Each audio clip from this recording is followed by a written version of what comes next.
Shalom semua. Selamat pagi atau selamat malam pada semua ya. Happy Sunday. Dan mari kita mulakan ibadah kita ya Ahad ni dengan memberikan Allah Tuhan kita ya sorak dan pujian yang paling tinggi. Amin. Lagu ni ya Allah bangkit ya.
kuasanya, dia bisa serahkan musuhnya dan selamatkan umatnya ya.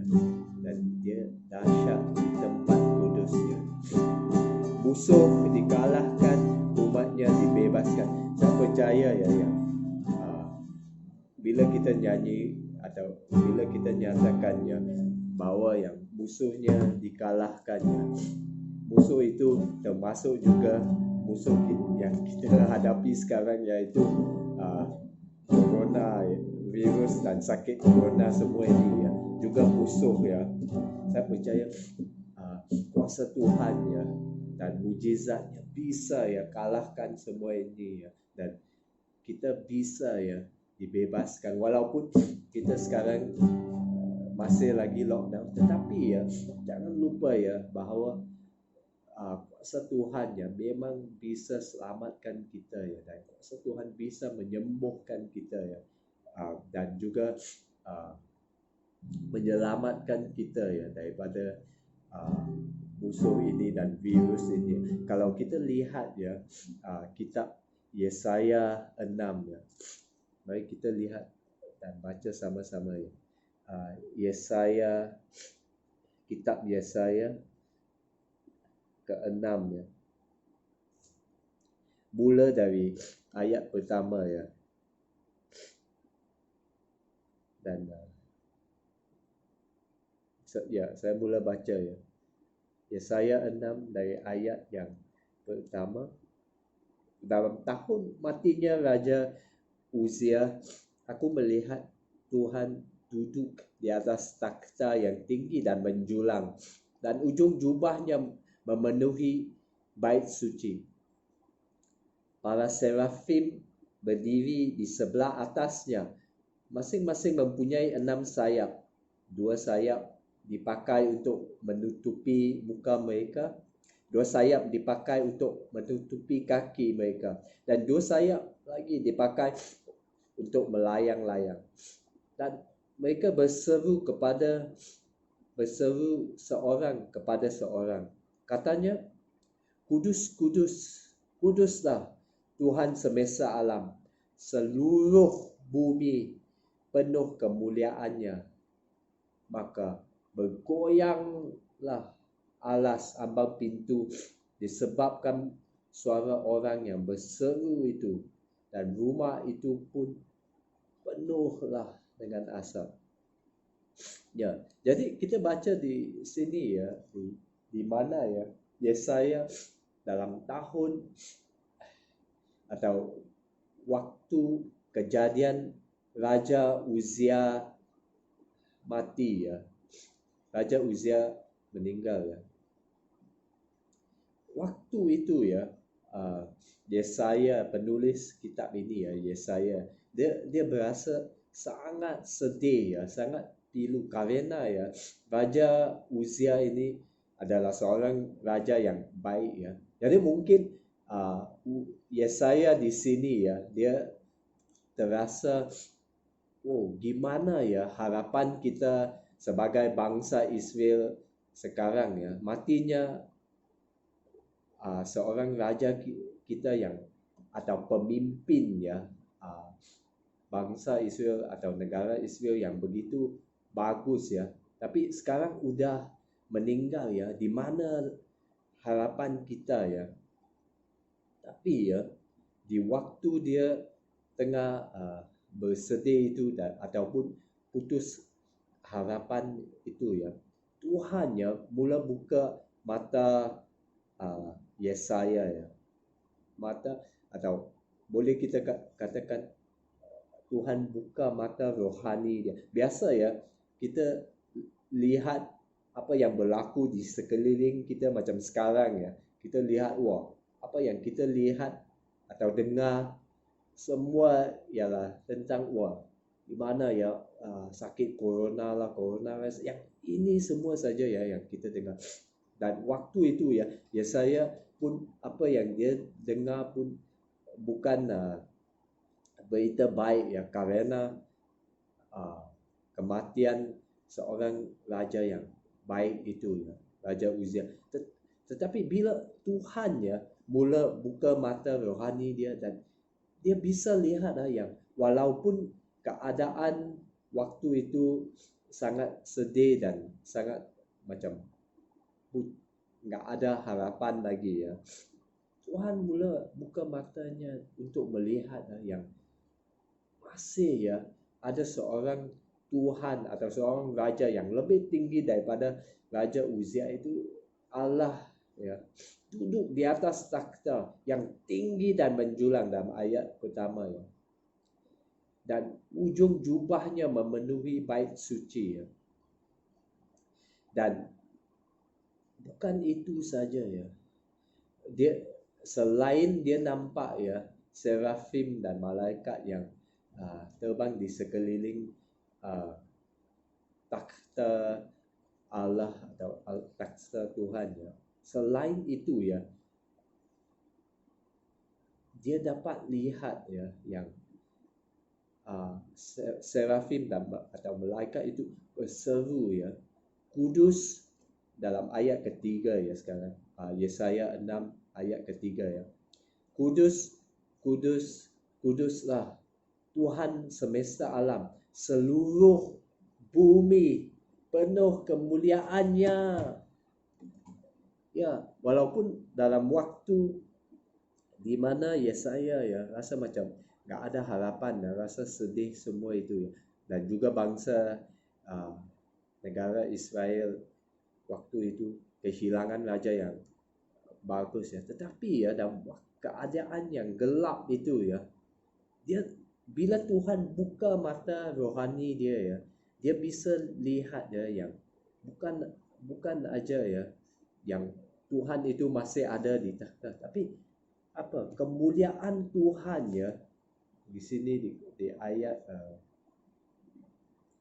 keempat ya.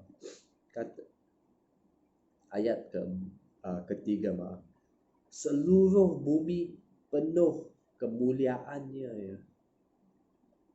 Walaupun sekarang ya saya percaya yang kita dengar dan kita lihat macam saya katakan tadi, kita dengar wah semua orang bimbang dan takut ya karena virus corona ini. Tetapi kalau kita lihat ya dengan mata rohani kita ya, Tuhan itu ya dia masih berada di takhta ya, dia masih Tuhan ya, ada pemimpin kita ya yang masih agung, dan juga seluruh bumi ini penuh dengan kemuliaan dia. Bukan penuh dengan virus corona ya.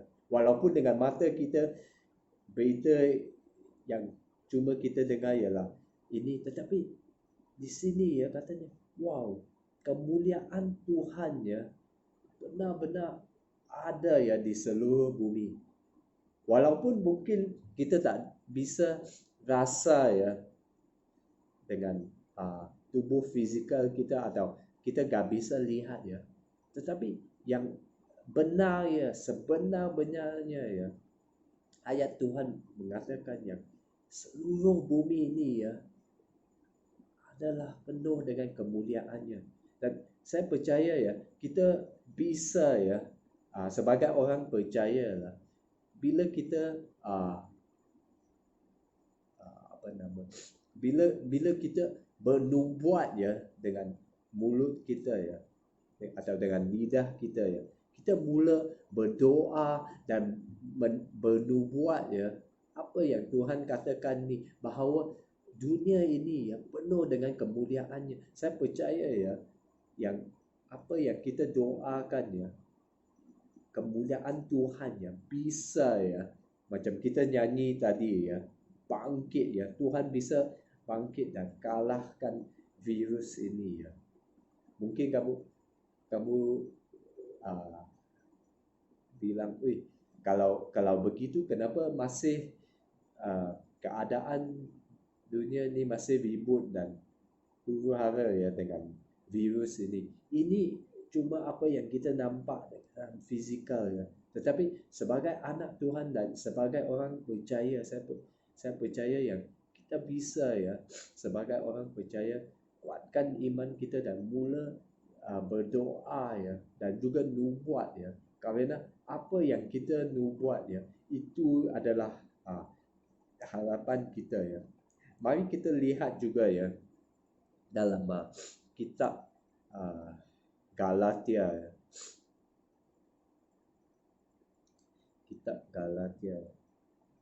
Kitab Galatia ketiga ya.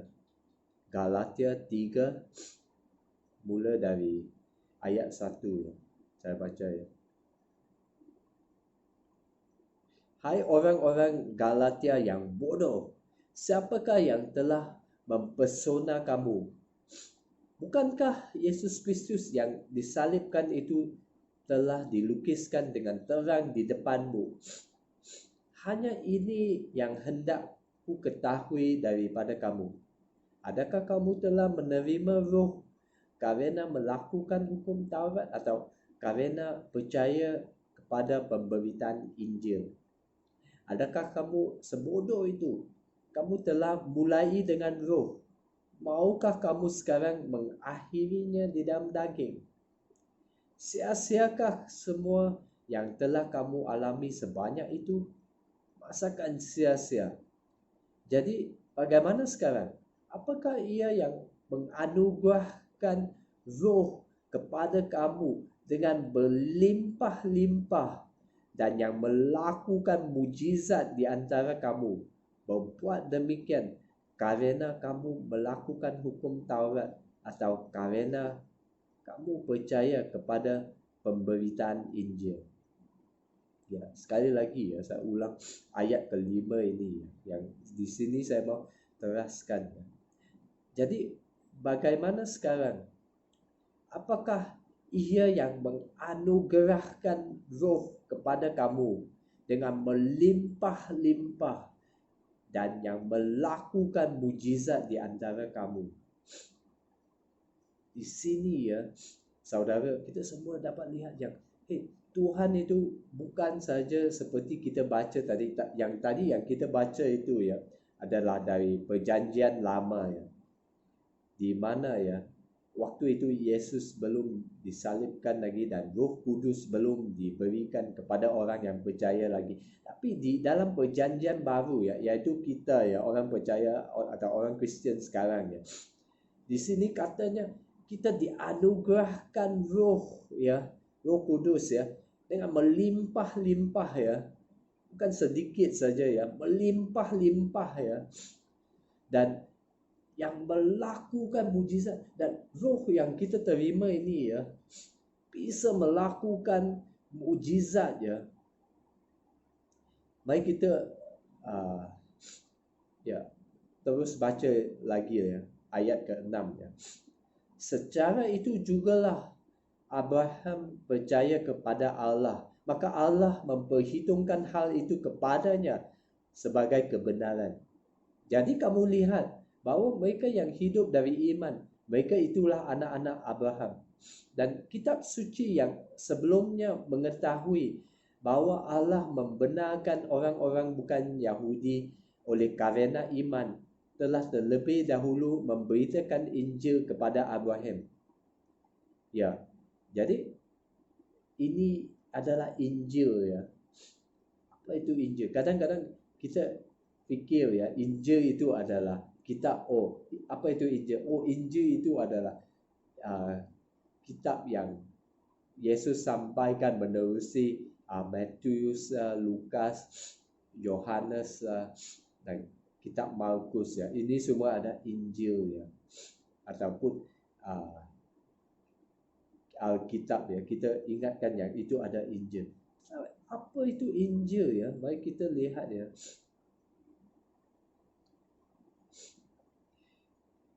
Injil yang diberikan kepada Abraham di ayat ke-6 ini, ayat ke-8 ya.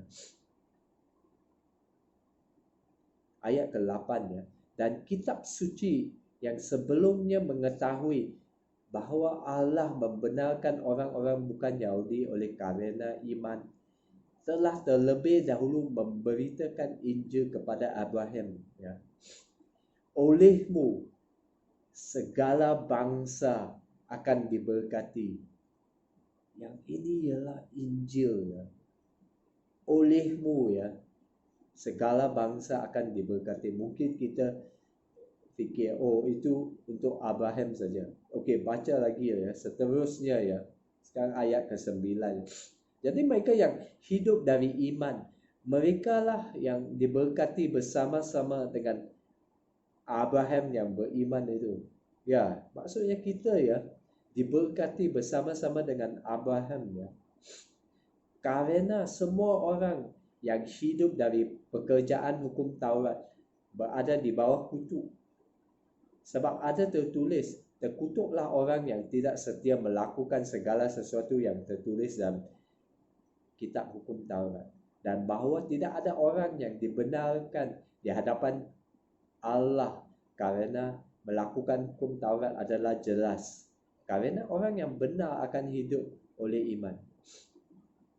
Tetapi hukum Taurat bukanlah iman, melainkan siapa yang melakukannya akan hidup karenanya. Kristus telah menebus kita dari kutuk hukum Taurat dengan jalan menjadi kutuk karena kita. Sebab ada tertulis, terkutuklah orang yang digantung pada kayu salib. Yesus Kristus telah membuat ini. Sekarang ayat ke-14 ya. Yesus Kristus telah membuat ini supaya di dalam dia berkat Abraham sampai kepada bangsa-bangsa lain, sehingga oleh iman kita menerima roh yang dijanjikan itu. Ya. Jadi kita lihat di sini ya, kita semua ini ya di bawah Injil ini ya.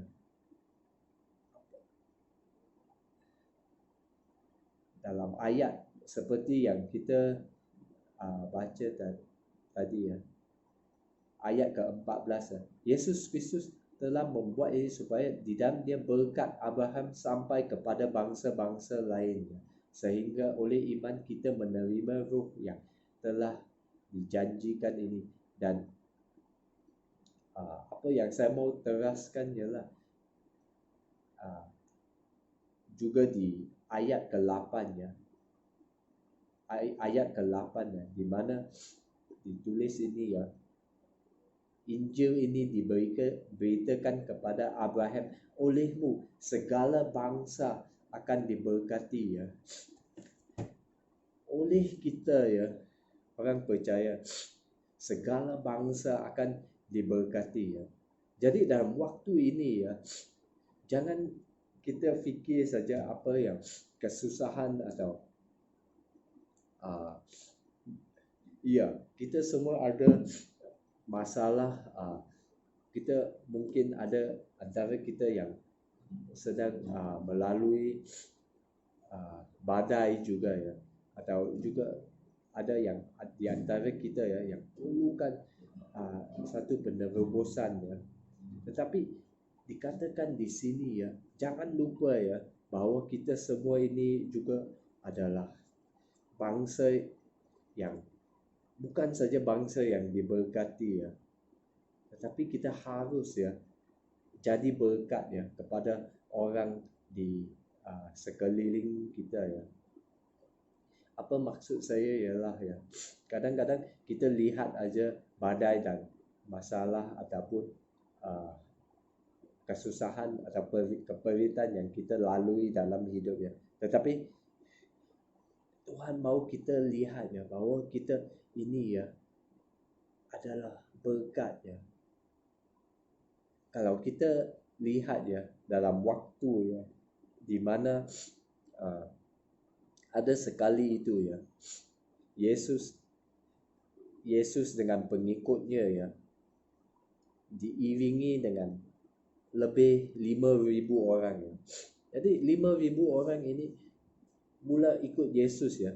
Jadi pengikut Yesus ya mula kata pada Yesus ni, Yesus tolong suruh mereka pergi dari kita kerana kita tak cukup makanan ini ya. Kita ada makanan untuk kita aja ya, tak cukup ya nak bela 5,000 orang ini. Mereka ikut, dan ada antara mereka yang sudah lapar ya. Jadi daripada Yesus ya, Yesus tak ada Yesus tak ada suruh mereka, oh ya kita tak cukup pergi ya. Tetapi Yesus tanya mereka ya, apa yang mereka ada ya. Jadi salah satu pengikutnya ya, dalam bahasa Inggeris namanya Andrew ya. Saya tak tahu, saya lupa ya apa dalam bahasa Indonesia siapa nama pengikutnya. Tapi salah satu pengikutnya ini ya, dia bawa ada satu anak kecil ya, yang di tangannya itu ya ada 5 ikan dan 2 roti ya. Seorang anak kecil ya, tangan berpunya 5 ikan dan 2 roti. Dan dia serahkan ya apa yang dia ada ya pada Yesus ya. Dan kita bisa baca yang Yesus ya, dia beri ucap syukur pada Tuhan, dan lepas itu ya dia mula bahagikan makanan itu daripada 2 roti dan 5 ikan ya. Wow, cuma 2 roti dan 5 ikan ya, dia mula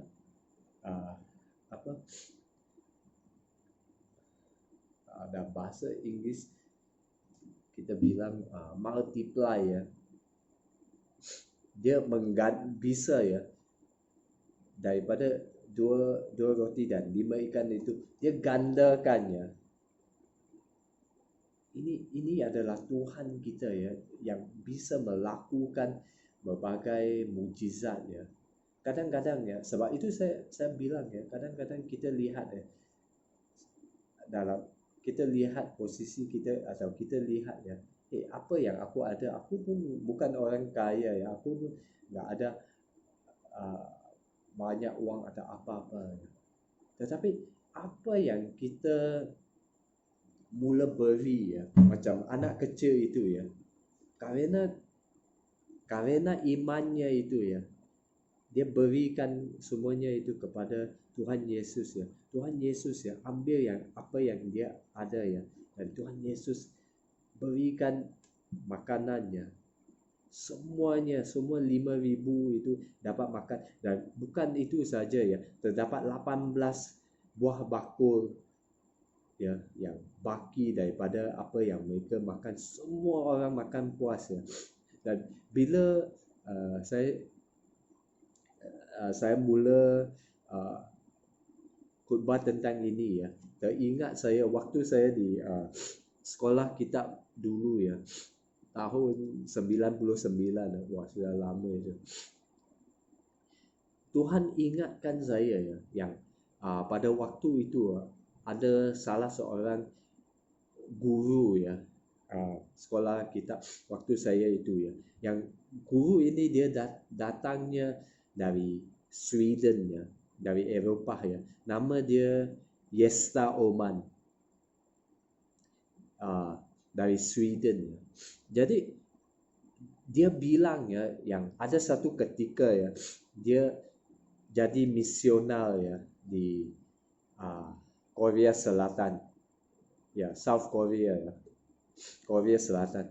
Kalau saudara semua mungkin saudara semua tahu ya, yang Korea sekarang ini ya sebenarnya sangat beda dengan Korea yang dulu itu ya, dalam tahun 1964 itu. Karena waktu tahun 1964 itu ya, negara Korea itu ya sangat-sangat miskin ya. Dan bukan saja miskin ya, waktu itu ya juga ada kemarau ya, sampai kebuluran terjadi ya. Ini di Korea ya. Kalau mungkin saudara semua fikir, wah, kalau Korea memang maju kan sekarang. Tapi waktu itu ya, Korea bahkan ya dalam tahun 1964 itu ya lebih parah ya daripada Malaysia dan Indonesia ya. Maksudnya Malaysia dan Indonesia waktu tahun 1964 itu ya, kita lebih maju kerana kita ada banyak sumber ya, macam minyak, tanaman semua, dan juga lain-lain galian ya, biji timah semua itu ya. Maksudnya Malaysia dan Indonesia lebih kaya ya sebagai negara daripada Korea. Dan waktu itu ya, waktu guru kitab sekolah ini ya, yang waktu itu ajar kita ya, waktu dia jadi misioner pada tahun 1964 itu, waktu itu ada kebuluran ya, dan dia di rumahnya waktu itu ya di Korea, dia ada satu guni beras ya, di mana dia ada dalam 80 kilogram beras.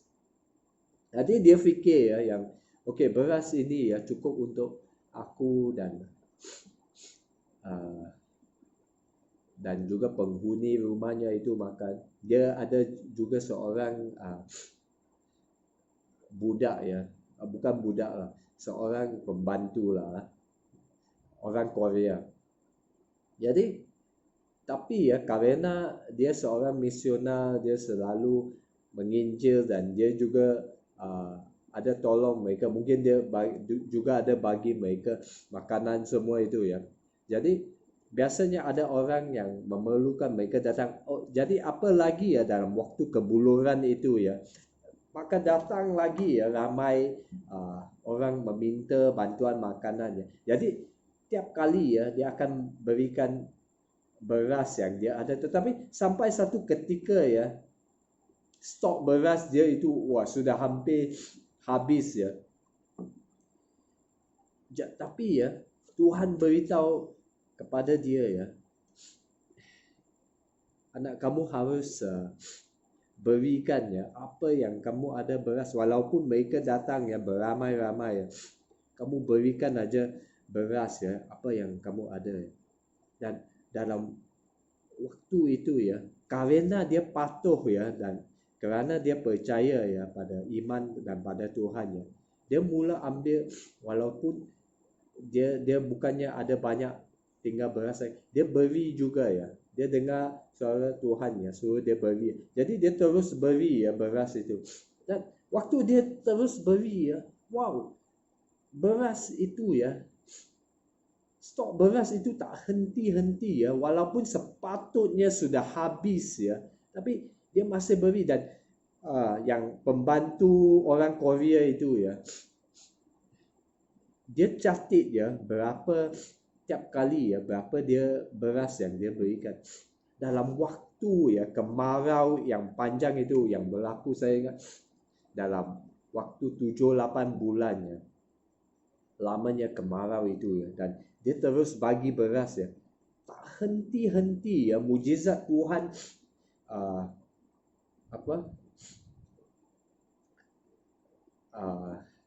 mujizat Tuhan itu gandakannya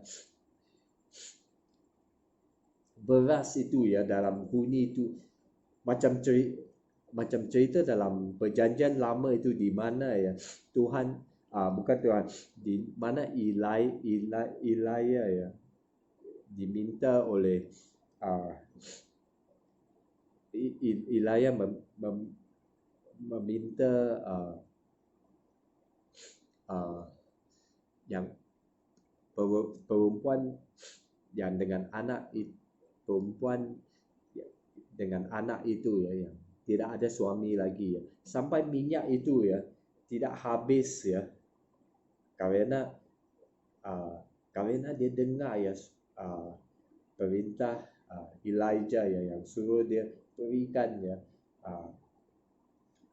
tuangkan minyak itu ya. Jadi sama ya macam misioner orang Sweden ini ya, makin dia beri makin bertambah ya beras itu. Dan di akhir kemarau itu ya, selepas kemarau itu berhenti ya, dan orang orang itu orang ramai itu mereka sudah bisa mula menanam semula ya, dan tanah itu subur semula ya, kemarau sudah habis ya.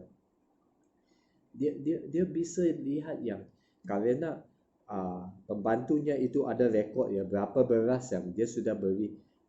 Bayangkan ya, dia sudah beri ya mengikut apa yang ditulis ya, dia sudah beri 7.200 tan ya beras ya kepada orang. Dan 7.200 tan itu ya boleh kita katakan ya boleh beri makan kepada dalam 50,000 orang. Dia telah berikan ya beras itu. Mungkin saudara kata, ini cerita benar ke tak benar? Ada ya bukunya yang ditulis ya.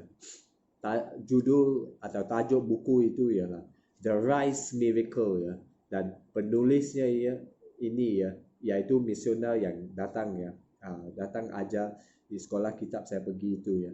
Namanya Yesta Oman ya. Di Asia ya, Gosta, tapi dalam bahasa Eropah ya kita sebut Yesta, bukan Gosta ya. Kalau bahasa Indonesia kita sebut Gosta ya. Gosta Oman ya. Kalau kamu Google kamu bisa lihat ya yang buku dia ini. Jadi apa yang saya mau katakan di sini ialah mujizat Tuhan memang benar ya. Seperti yang kita baca, saya ulang lagi ya apa yang kita baca tadi ya dari kitab Galatia ya, ayat Galatia 3 ya, ayat ke-5 tadi ya. Galatia 3 ayat ke-5. Jadi bagaimana sekarang? Apakah ia yang menganugerahkan roh kepada kamu dengan melimpah-limpah dan yang melakukan mujizat di antara kamu? Ya. Jadi apa yang kita ada ini ya, kita sebagai orang percaya, sebagai Kristian atau orang percaya, kita bukan saja ada kita pergi gereja, balik gereja, ataupun kita baca Alkitab itu saja ya. Tetapi Tuhan berikan setiap orang percaya kita ya Roh Kudus itu ya, dan roh yang melimpah-limpah dan melakukan mujizat ya. Dan juga saya baca tadi ya yang kita ini ya dipanggil untuk menjadi berkat ya. Jadi persoalannya ialah ini ya. Kita yang diberkati ya, kita harus jadi berkat. Kadang-kadang kita lihat, saya pun tak ada apa-apa ya. Tapi Tuhan tanya ya, apa ada di tangan kita ya. Jadi kita lihat ya di tangan kita, apa yang kita ada ya. Apa yang kita ada itu ya, kalau kita mau jadi berkat, kita berikan ya. Saya bukan cakap tentang uang aja ya. Macam saudara semua yang kerja ya di UNICEF ataupun di Calsem ya, ataupun kaum bapa dan kaum ibu semua yang bikin bisnes kamu ya. Apa yang kamu ada itu ya, kalau kamu serahkan ya pada Tuhan dan kamu bilang pada Tuhan ya, Tuhan ini yang aku ada ya, aku mau berikan sebaik untuk kamu ya. Aku mau jadi berkat untuk kamu. Kamu bisa lihat ya, yang Tuhan ya akan pakai kamu ya sebagai berkat ya. Karena kita semua ini ya dipanggil menjadi berkatnya untuk bangsa-bangsa ya. Jadi saya sangat bersyukur ya. Saya sangat bersyukur dan berterima kasih pada Tuhan karena saudara semua ya yang selain kaum bapa ya, yang orang Malaysia, tapi yang lain kamu semua ya, walaupun kamu semua dari Indonesia, kamu semua adalah uh, adalah berkat ya kepada kami ya di sini orang Malaysia. Dan saya percaya dalam hari-hari yang akan datang ini ya, bukan saja kamu akan jadi berkat kepada kami sini di Malaysia ya, tetapi kamu bisa ya, Tuhan bisa ya bawa kamu juga ya ke bangsa-bangsa ya. Gimana saya nggak tahu ya, tetapi ya apa yang kita harus percaya ialah ya, Tuhan bisa ya lakukan mujizat dia ya, seperti kita baca tadi, ada yang mujizat Tuhan ya dalam hidup kita. Mujizatnya ialah bila kita mula ya dengar apa yang Tuhan suruh kita buat dan kita lakukan ya, mujizat akan terjadi ya, mujizat akan mula ya. Puji Tuhan ya. Saya teringat ya, ada satu malam ya di gereja bahasa ya. Asalnya saya udah lupa ya. Saya ingat ia berlaku di awal tahun ini ya. Di awal tahun ini ya. Ada seorang ada jam di waktu ibadah malam ya. Ada seorang sister ya, namanya Lily ya, saudara Lily ya. Dia bawa seorang teman ya, dan teman ini ya bawa seorang pekerja asing ya dari Bangladesh ya. Jadi pada malam itu ya, saya pun nggak tahu ya yang orang Bangladesh ini ya, dia ada masalah ya, cuma masalah penglihatannya. Dia ada satu mata ya, karena dia mungkin dalam waktu kerja dia tercedera ya, jadi dia gak bisa lihat ya satu mata itu, yang satu lagi masih bisa lihat. Jadi dalam waktu aku berkhotbah itu ya, tiba-tiba ya aku nggak tahu kenapa ya, aku khotbah tentang Bartimeus ya, cerita Bartimeus dan yang buta itu, dan aku mula ajak dia keluar ya dari tempat duduk dia. Yang ini kalau saya nggak silap ya, saudara Marito juga ada di sana ya, dan dia bisa bersaksi ya.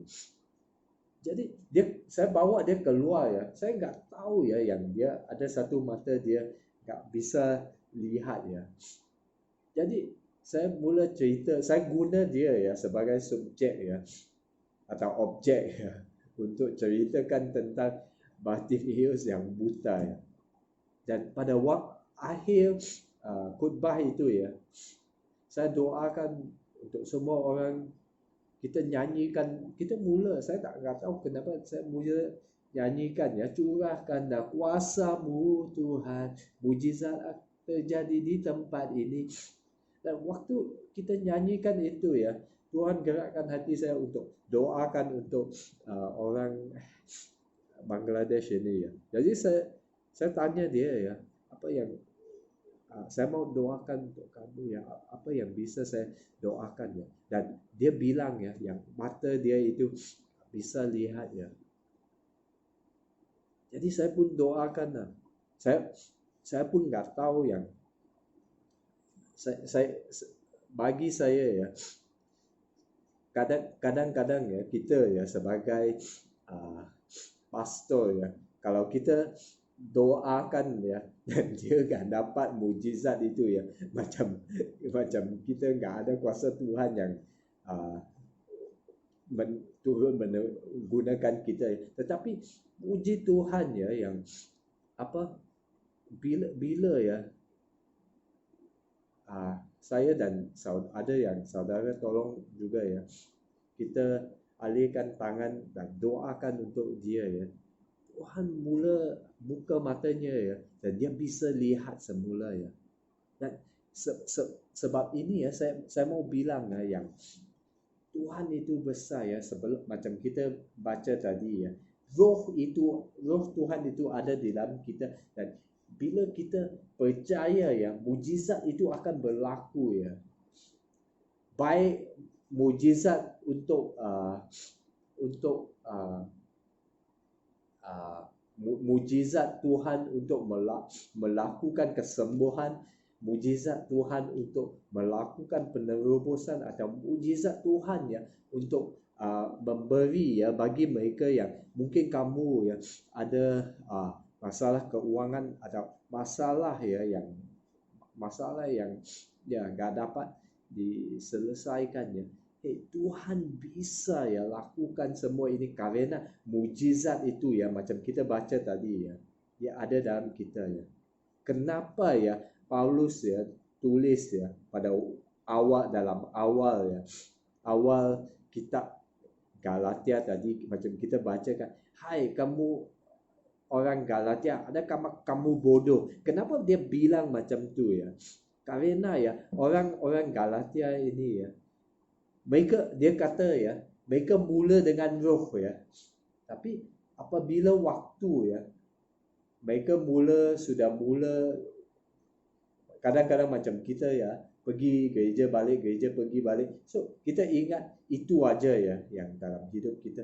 Dan apa yang mereka mula hidup dalam daging saja, maksudnya ya mereka cuma lihat hidup dengan apa yang mereka lihat saja, tapi apa yang kita tak dapat lihat dengan mata kita itu ya, Alkitab mengatakan ya, apa yang kita dapat lihat dengan mata itu ya, itu adalah lebih berkuasa ya daripada apa yang kita dapat lihat dengan mata kita. Maksudnya ini juga ya, walaupun sakit corona ini sangat menakutkan, saya sendiri pun takut, tetapi ya kuasa Tuhan ya lebih besar dari ini semua ya. Kuasa Tuhan ya, ada mujizat ya. Ya. Jadi dengan ini ya, sebelum kita teruskan dengan jamuan kudus ya, sebelum saya akhiri khutbah ini ya, saya mau doakan,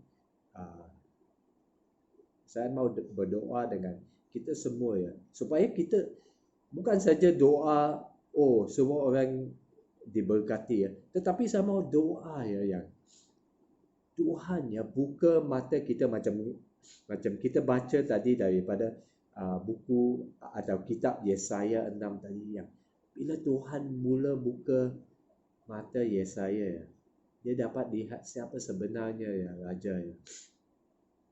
Raja itu bukan saja raja yang kita dapat lihat, tetapi raja itu adalah Allah Tuhan yang kita tak dapat lihat dengan mata kasar kita, tetapi kita bisa pegang ya kepada janji-janjinya walaupun dia enggak kelihatan ya. Tapi Tuhan bisa ya buka mata rohani kita untuk tengok ya, lanjut yang bahawa seluruh bumi ini ya penuh melimpah ya dengan kebaikan dia dan mujizat dia ya ada dengan kita ya.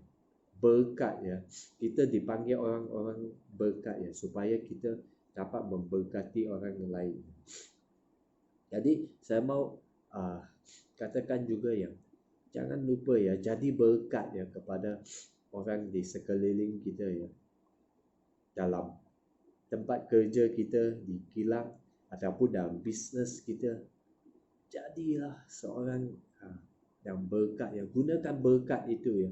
Tuhan tanya Moses ya atau Musa ya, apa ada di tangan kamu ya, dan Musa bilang yang kayu itu ya, dia ada di tangan dia, dan Tuhan mula gunakan kayu itu. Tuhan lihat macam cerita saya bilang tadi ya tentang orang misioner dari Sweden itu ya, apa yang dia ada beras itu ya, Tuhan gunakan ya sebaik-baiknya waktu kemarau itu. Dalam waktu-waktu ini ya, waktu lockdown ini juga ya, Tuhan juga bisa gunakan apa yang kita ada ya untuk menjadi berkat. Jadi mari kita berdoa ya. Bapa di syurga, terima kasih kerana kamu telah memberi setiap kita ya orang percaya kamu berikan Roh Kudus yang melimpah-limpah dan juga yang penuh untuk melakukan mujizat. Dan saya doakan bagi kita semua ya Tuhan, baik bukan aja di gereja bahasa, tetapi yang orang-orang yang kita kenal, saudara mara kita, kawan-kawan kita, dan juga orang-orang yang di sekeliling kita, jadikan kita Tuhan sebagai berkat ya untuk memberkati mereka. Bukan aja menerusi uang ya, tetapi apa yang kita ada, bakat yang Tuhan berikan, mungkin bakat muzik yang Tuhan berikan, mungkin bisnes yang kita ada Tuhan berikan kepada kita. Apa jua bakat ya ataupun benih yang Tuhan taburkan dalam hidup kita itu, Tuhan bisa gunakan untuk dari bila kita berikan kepada Tuhan, dan Tuhan akan jadikan kita berkat untuk memberkati. Saya doakan kepada semua kita, saudara-saudara di kilang Unison, Carlson, dan juga kaum bapa dan ibu-ibu serta anak-anak mereka juga ya Tuhan, gunakan dan pakai mereka ya untuk semua ya, untuk menjadi berkat ya. Biar ia melimpah ya Tuhan, dalam nama Yesus, dalam nama Yesus. Oh, hallelujah. Thank you Lord, thank you God. I pray oh God that God you will God bring in God as your people oh God begin to God move in your ways, God you will God move through them, God make yourself real God, for you are one and true God oh God that we believe in. Let your miracle God begin to multiply God in each one of their works God. Even God we pray oh God for Pastor Novi in Indonesia, God, that you continue, God, to use her to be a blessing there too, God. Yes, God. Thank you, God, that God, you do not look down on the very little that we have, oh God, but God, you multiply. Tuhan tidak akan pandang hina ya apa, walaupun itu apa yang kita ada cuma sedikit, karena dengan sedikit itu ya sekecil-kecil benih ya, kata Tuhan Yesus ya, Tuhan bisa ya daripada benih itu ya jadikan ia pohon dan juga berkat ya. Jadi jangan pandang hina ya atau pandang rendah ya apa yang Tuhan berikan kepada saudara semua. Mungkin orang lain nggak bisa lihat ya apa yang Tuhan taburkan dalam diri kamu, ataupun kamu pun nggak tahu ya yang ada dalam hidup kamu. Saya doakan yang Tuhan menerusi Roh Kudus akan dengan menerusi terangnya ya akan tunjukkan kepada kamu ya, yang dan saudara semua ya, yang bakat yang kamu ada itu, benih yang kamu ada itu, kamu akan jadi berkat ya kepada orang di sekeliling kamu, bahkan kepada bangsa-bangsa ya dalam dunia ini. Amin. Amin. Puji Tuhan. Dan sekarang ya, mari kita lakukan jamuan kudus bersama-sama. Kalau di rumah kamu ya, kamu kalau bisa sediakan ya jus anggur ya, dan juga roti pun bisa ya, ataupun kamu bisa juga guna cracker atau biskut yang nggak manis itu ya. Jadi kita yang ini ya, jangan juga pandang hina ya tentang jamuan kudus ya. Mungkin kita lihat jamuan ini apa yang roti kecil dan juga anggur ini bisa lakukan ya. Karena Tuhan ya selalu gunakan perkara yang ataupun apa-apa yang kecil ya untuk melakukan perbuatan besar ya. Dan lambang ini ya, roti dan anggur ini ya, roti ini melambangkan tubuh Yesus ya, yang disalibkan dan berikan untuk kita ya. Mari kita baca ya satu kitab 1 Korintus ya.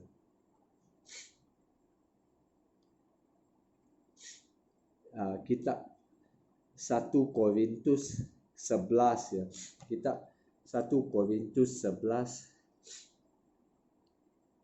ayat ke 23 ya. Sebab apa yang telah kuteruskan kepadamu telah aku terima dari Tuhan, yaitu Tuhan Yesus pada malam waktu itu ia diserahkan mengambil roti, dan sesudah itu ia mengucap syukur atasnya. Ia memecah-mecahkannya dan berkata, inilah tubuhku diserahkan bagi kamu. Perbuatlah ini menjadi peringatan akan aku. Jadi roti yang kita akan makan sama-sama ini ya, dalam jamuan kudus ini melambangkan tubuh Yesus yang disalibkan ya. Dan waktu Yesus disalibkan itu ya, tubuhnya itu disebat dan juga macam disebat sampai macam dipecah-pecahkan ya. Jadi apa yang Alkitab katakan ialah dengan menerusi bilu-bilu yang Yesus atas tubuh Yesus itu ya, kita semua ya akan disembuhkan. Jadi jangan pandang hina ya pada roti ini. Bila kita makan ya roti ini, sambil kita mengingatkan apa yang Tuhan Yesus lakukan untuk kita atas salib itu ya, yang kita bisa ya disembuhkan ya. Kalau ada di antara saudara semua yang sakit ya, yang ini ya, waktu kamu makan ya, waktu kamu renungkan ya pada salib ya, Tuhan akan sembuhkan kamu dalam nama Yesus. Seperti mana ya Tuhan sembuhkan, macam saya ceritakan orang Bangladesh tadi yang buta sebelah mata itu ya, Tuhan bisa sembuhkan kamu walau sakit apapun ya, termasuk sakit corona pun ya, Tuhan bisa sembuhkan. Jadi mari kita ya ambil roti ini, tubuh Yesus yang dia disalibkan untuk dosa-dosa kita. Amin. Amin. Dan juga ayat ke-25 ya. Demikian juga ia mengambil cawan sesudah makan, lalu berkata, cawan ini adalah perjanjian baru yang dimeteraikan oleh darahku. Buatlah ini setiap kali kamu meminumnya menjadi peringatan aku. Jadi anggur ini, cawan anggur ini ya, adalah darah Yesus yang mengalir ya, waktu dia disalibkan dan juga waktu dia disebat dengan bilu-bilu itu. Dan bila alirnya darah itu ya, darah ini adalah darah yang membersihkan dan juga menghapuskan dosa kita. Dan juga ya katanya di ayat ke-25 ini ya, perjanjian baru dimeterai. Antara perjanjian baru yang dimeterai itu ialah kita bukan hidup di bawah hukum Taurat yang lama itu, tetapi kita hidup di dalam perjanjian baru ya, seperti yang kita baca di Galatia tadi ya, di mana roh dia ya, dia berikan Roh Kudus dia dalam hidup kita penuh dengan mujizat semua. Itu juga perjanjian selain daripada dosa kita dihapuskan dan juga kehidupan kekal yang kita akan alami ya dalam masa akan datang. Jadi mari kita ambil ya darah Yesus ya, ataupun cawan anggur ini yang melambangkan darah Yesus. Amin. Puji Tuhan ya. Puji Tuhan.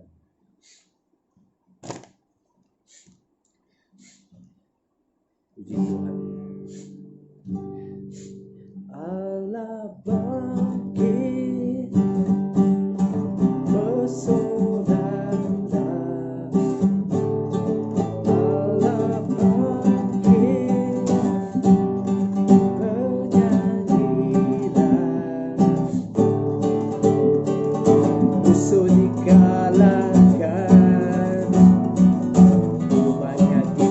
jelaskan. Allah dahsyat di tempat kudusnya. Oh, Allah dahsyat di tempat kudusnya. Ya, satu lagi saya mau tambah ya, yaitu bila kita nyanyikan ya, juga daripada lagu ini, bahwa Allah dahsyat di tempat kudusnya. Jangan kita fikir ya, yang tempat kudusnya ialah cuma di syurga ya. Waktu Yesaya nampak yang Tuhan itu bertakhta di syurga, ya, itu ada tempat kudusnya. Tetapi di dalam perjanjian baru ini ya, di dalam perjanjian baru ini ya, tempat kudusnya ya bukan saja di syurga ya, tetapi di dalam hidup kita, karena dia telah kuduskan kita, dia hapuskan dosa-dosa kita yang menerusi darahnya, dan karena dia dosa-dosa kita juga disalibkan bersama dia di kayu salib itu. Jadi dalam perjanjian baru ya, tempat kudus itu ya adalah tubuh kita ya. Tubuh kita sekarang adalah tempat ibadah dia. Amin. Jadi jangan lupa ya, bila kita nyanyikan Allah dahsyat di tempat kudusnya, maksudnya Allah juga dahsyat ya di dalam hidup kita. Amin. Amin semua. Ya, terima kasih semua. Tuhan berkati buat kamu semua dalam minggu ini dan juga minggu-minggu yang akan datang ya.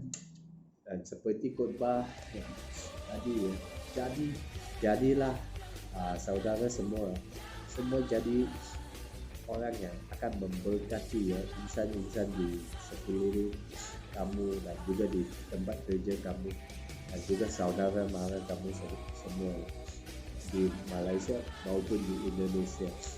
Shalom dan Tuhan berkati. Amin.